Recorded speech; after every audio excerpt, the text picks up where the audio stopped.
Welcome back to round 4 of the 2022 Bilbao Special Event. My name is Jamie Boyd. I'm joined once again by Costa Dynamos, and we have a great game lined up for you. It's going to be what seems to be at the start of potentially some breakout tournaments for these two players that are at 3-0.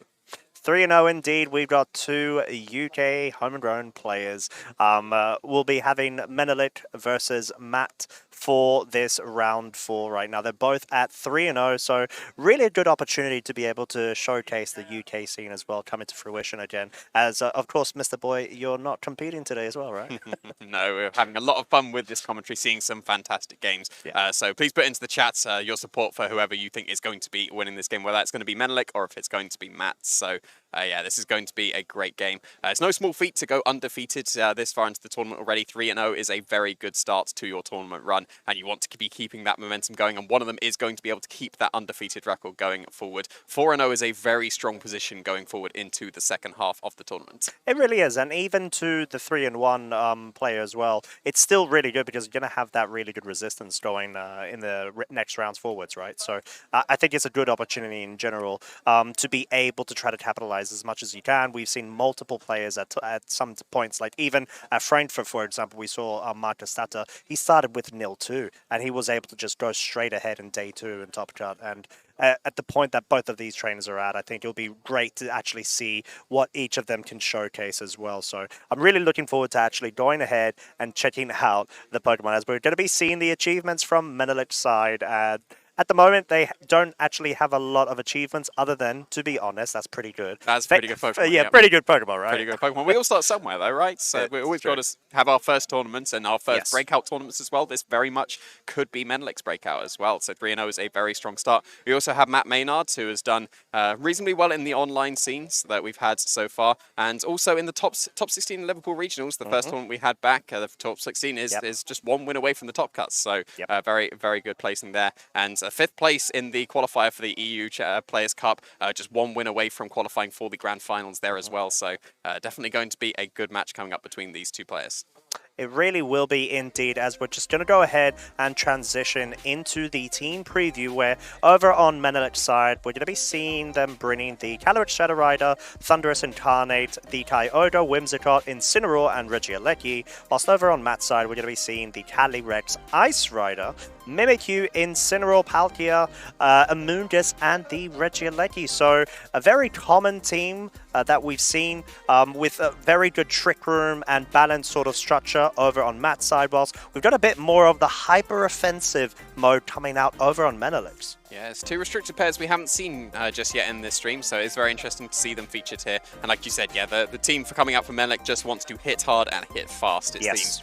Which does not bode well when you are facing down a Trick Room team. You do not want Trick Room to be activated when you are running these very hyper-offensive teams. Going with the Regieleki and the Calyrex is going to be a good way to shut down this Trick Room if you have something like the Assurance on the Regieleki, because if you go for the Max Darkness, you can do a lot of damage with your Astral Barrage and get around the Rage Powder of the Amoonguss as well, that has come out paired up with that Palkia coming out for Matt's side. So definitely wants to, Matt looks like he wants to be going for that Trick Room setup. The Rage Powder would have been able to help with that, but not against the spread move in the Astral Barrage. No, it really wouldn't, and I think seeing the Regieleki and Calyrex Shadow Rider lead, we've seen it multiple times come out recently in the meta too, where the Calyrex might even be choice spec. So if we have Max Darkness combination coming out first based off of the Assurance from the Regieleki moving first naturally, going into the Astral Barrage right now, this could be already game deciding. It very much could be, and there's the Amoonguss switching out, so realizing that the Rage Powder is probably not going to be too effective here. Maybe even the Spores wouldn't be effective if the Max Lightning was being fired off by the Regieleki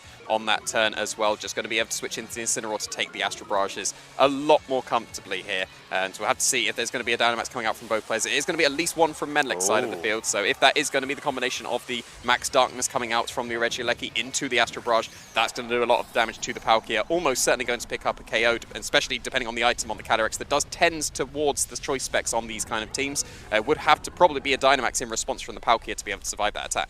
It really would have to be, because going for the Trick Room right now, it doesn't make a lot of sense where you have such an hyper-offensive lead going into it. You are forced to go for the Dynamax, which is exactly what we're seeing coming out from this Palkia's Dynamax from Matt's side. So the question is right here, which Pokemon do you try to focus down and target for? Do you go for the Regieleki with a maxed weight, be able to have the additional benefit of having the special defensive boost, or do you try to focus down on this Calyrex?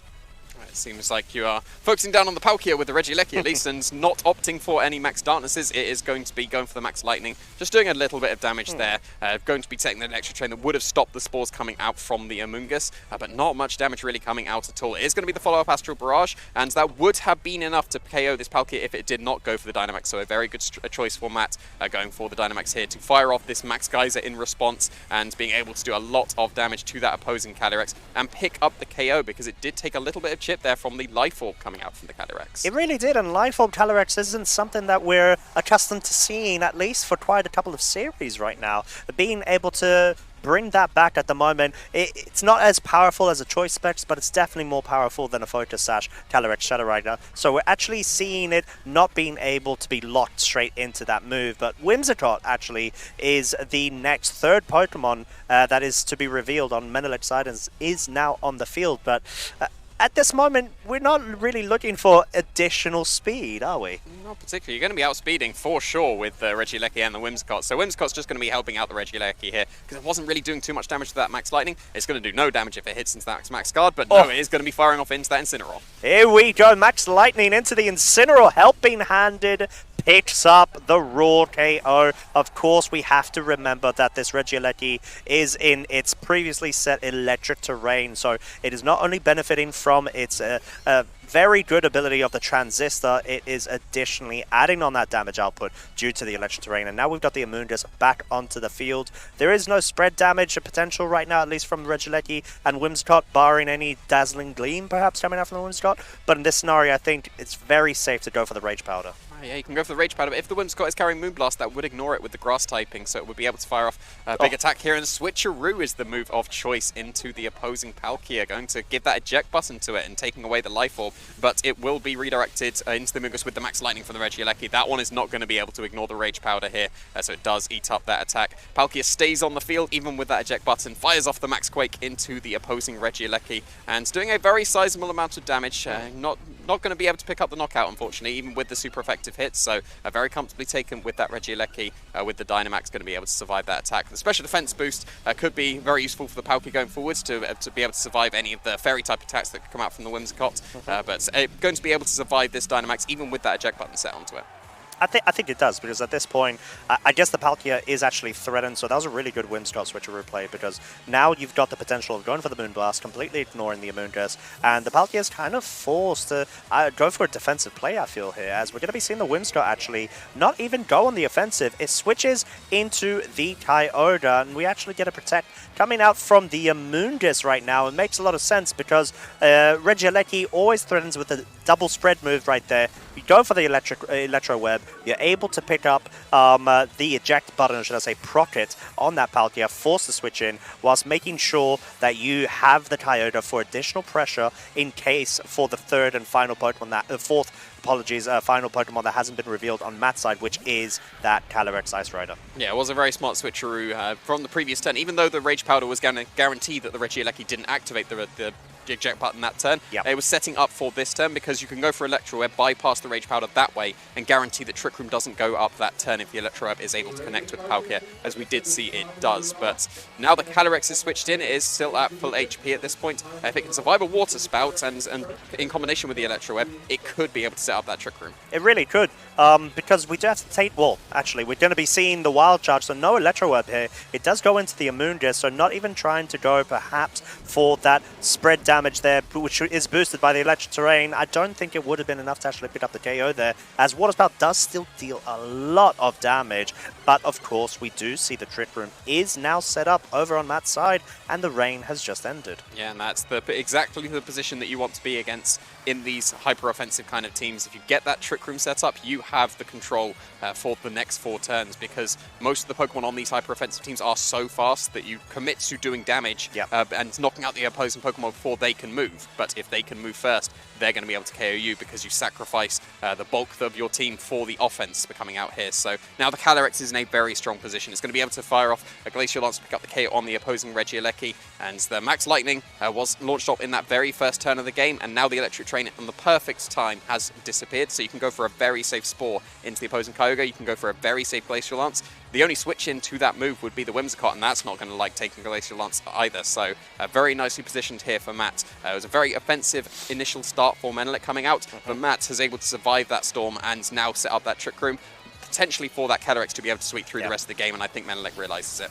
Yeah, Menelik does, and I think that was the most crucial thing there, right, was the fact that, yes, the switcheroo was gone there, the Palkia actually was forced to switch out, but the Calyrex was in prime position to get the Trick Room set up. It was not being directly threatened by a double-up KO, which means that essentially if Matt goes ahead and does set up the Trick Room, it should pretty much pin in Menelik's sort of strategy and guarantee him the game, because you just, unless you go for multiple consecutive protects and you're able to completely stall out Trick Room, I don't think there's a way to come back from that. Yeah, we've seen some moves coming out from the Regieleki. It's got Wild Charge and Electro Wave at least. On those kind of Regielekis, you don't opt to carry, you often carry Protect, and it's taking the Max Quake very comfortably. It could be something like an Assault Vest coming out from the Regieleki as well, which would mean that it can't stall out Trick Room in the slightest. So against these kind of teams, if Trick Room goes up, it's looking very poor for the hyper-offensive kind of team. Trick Room didn't go up until right at the end of the game. The Palkia was forced to go for the Dynamax to be able to survive. If it clicked Trick Room on that first turn, it just got KO'd and no Trick Room happens. Calyrex comes in and you take a +1 Astral Barrage at that point. So very smart to go for the Dynamax initially, just weather the storm coming out from the hyper offense, get yourself in a position that you can just click Trick Room, and as soon as Trick Room was clicked, we didn't need any turns of it. It was just a forfeit straight after. It was pretty much, because there wasn't anything you could do at that point, and I think that's what Matt did prioritize on, and he focused down on being a very good win condition for him. So going into this game 2 right now, I still think that it is a very strong lead from what Menelik went for, because we did make note that Wild Charge, Electro Web on the Regieleki, if it does have access to Assurance, it can still go for that highly devastating combo of Max Darkness and Astral Barrage. Yes, it's not a choice specs Calyrex Shadow Rider, but Life Orb deals so much damage as well, and that might even be enough to pick up the KO, double KO in that scenario on both an Amoonguss and Palkia, if the Palkia does not go for Dynamax yet again. Yeah, we saw that it would have been enough with a Max Lightning, and Max Assurance going into Max Darkness would kind of be equivalent, because the special defense drop is going to effectively give the 1.5 times boost to the Astral Barrage. That's probably going to roughly match what the Max Lightning would do. Max Lightning kind of covers the Amoonguss going for the Spore as well, but Max Darkness also covers the Amoonguss switching out like it did, and allowing the Incineroar that did switch in to take massive damage as well, because it's able to take the Astral Barrages pretty comfortably, but as soon as you give it a special defense drop, the damage just keeps stacking and stacking. That's what you want to be able to do with this hyper-offensive kind of team. You are facing down the Amoonguss and the Palkia coming out once again, but it's an entire switch-up coming out from Menelik. It's going to be Whimsicott paired up with Thundurus here. Very interesting change-up here. You can only assume right now that the Thundurus is defiant, and rather than having double Prankster on the team. But what concerns me is, what do you exactly try to accomplish with leading with Thundurus right now? Maybe, yes, it could have safety goggles perhaps, and it could completely ignore this Amoonguss and then try to go for a double up with a Moonblast, and maybe a Max Lightning could be a play, but you still have to be aware that Matt is willing to try to go for the Dynamax on his side if he feels like the Palkia is threatened. So we'll see and find out, actually, because it could be a shout having safety goggles on the Thundurus. It does go for the Dynamax. It kind of has to be the safety goggles if you want to put a stop to this Rage Powder and Trick Room. You could get to go for the Switcheroo for sure, because you get to bypass that with your Grass typing, but then the Rage Powder would just redirect that move, and it's actually going to be Switcheroo still being fired off by the Whimsicott, so you're going to be able to switch that eject button onto the opposing Palkia. It has to be safety goggles here, else this attack is going into the Moonguss, and you'll get your Trick Room set up, and yep, there we go. There we get the confirmation that the Thundurus was carrying the safety goggles, bypassing that Amoonguss. No Trick Room here, getting an attack boost on the Thundurus, and Palkia is switching straight out. Very, very nice play there, and very good utilization of that item as well. Knowing your flowcharts, especially with these sort of leads and matchups, it really pays dividends, because we just see Menelik feeling very comfortable, going for the max knuckle and saying, you know what, I'm just going to go ahead and get a boost right there.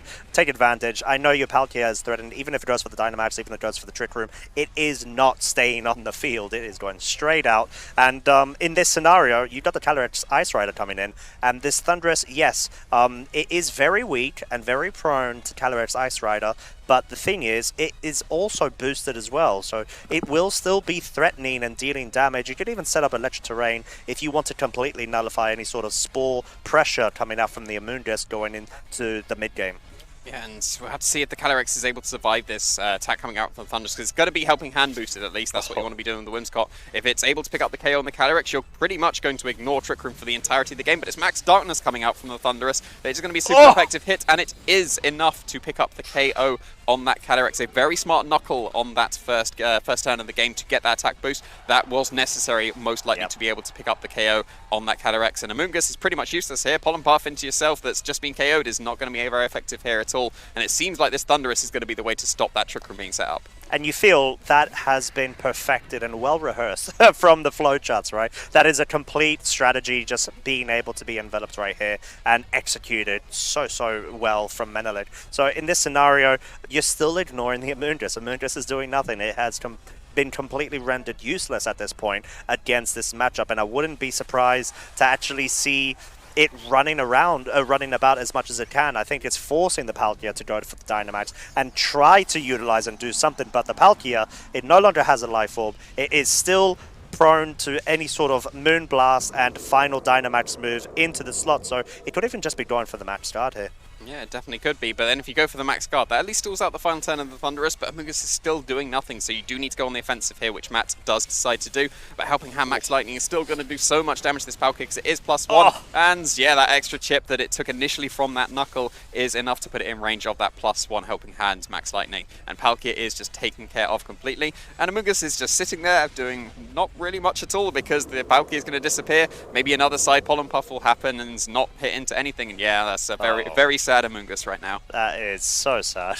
I think Amoonguss just essentially looking to its right saying, friend, and then there's no friend, unfortunately. It can't even provide any sort of assistance, and this scenario, even you see the Incineroar coming in, and we've got a Defiant Thundurus, so this game is pretty much over. And I think this strategy from Menelik, maybe he was actually trying to preserve it for a potential Game 2 strategy if he was able to accomplish and get the win from Game 1. So he's like, no, I've got to go all out and do the best that I can to try to force this into a Game 3, and he's done it exceptionally well. Yeah, the key reveal of those kind of items, Safety Goggles is not very common on Thundurus. We see a lot of Assault Vest, we've seen Life Orb picking up, it seems, so far in this tournament, so that's going to be able to do a lot of damage, but Safety Goggles here was the crucial item. If it was any other item, then you just get Rage Powdered and your Thundurus does not hit the Palkia, Trick Room goes up, and you probably lose immediately. But instead, we saw the immediate win on the other side as well, because that Max Darkness at +1 with the Helping Hand was enough on the Calyrex. You probably needs to go for the Dynamax on the Calyrex to be able to survive that, but then Trick Room doesn't go up. You may get the KO on the Thundurus,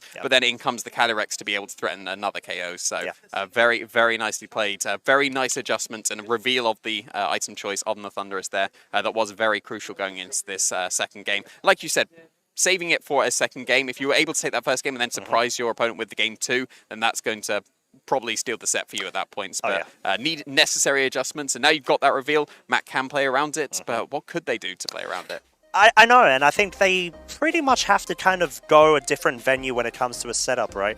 Because if they want to try to go for the Trick Room, then you're still feeling quite pressured and pinned in, right? Because of the multitudes of the venues that Menelik has in his arsenal to actually go ahead and utilize on you. So I think maybe even going for Calyrex Ice and expecting the Regieleki not to lead, and maybe go for the Dynamax could be a way out, and maybe you can even after that, mid to end game, try to set up a Trick Room if possible with Palkia, but it's just going to be very read dependent on the leads. So at the moment, do we expect Menelik to try to go back to a Game 2 strategy? He says that's the most secure thing, or does he expect the adaptation from Matt's side and go back to his Game 1 lead? Well, you may have to adapt if you're Matt's side, and if you face down the Whimsicott and Thundurus and there's no adaptation, we've seen that Thundurus just is able to effectively flowchart its way through that matchup. So you probably need an adjustment there. Mimikyu could be a very good one. If you have Mimikyu against the Whimsicott and the Thunderous, you're probably going to be able to get Trick Room in that regard. So,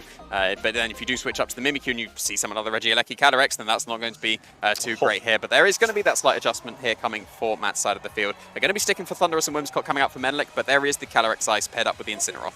And this is quite awkward, I think, for Menelik, because you've still got the helping hand potential, and now you've got the +1 in your attack. So if this Calyrex decides not to go down the Dynamax route, at least for this turn, it will be susceptible to a KO. So I think this Incineroar really needs to pull its weight. Maybe if it has any sort of tech, such as Burning Jealousy, it could be the venue for it, because it could actually go ahead and pick up any sort of burns that may be really necessary to actually try to hold off from this Thunderous, which has been running amok in the set, essentially, and trying to push it forward for Menelik.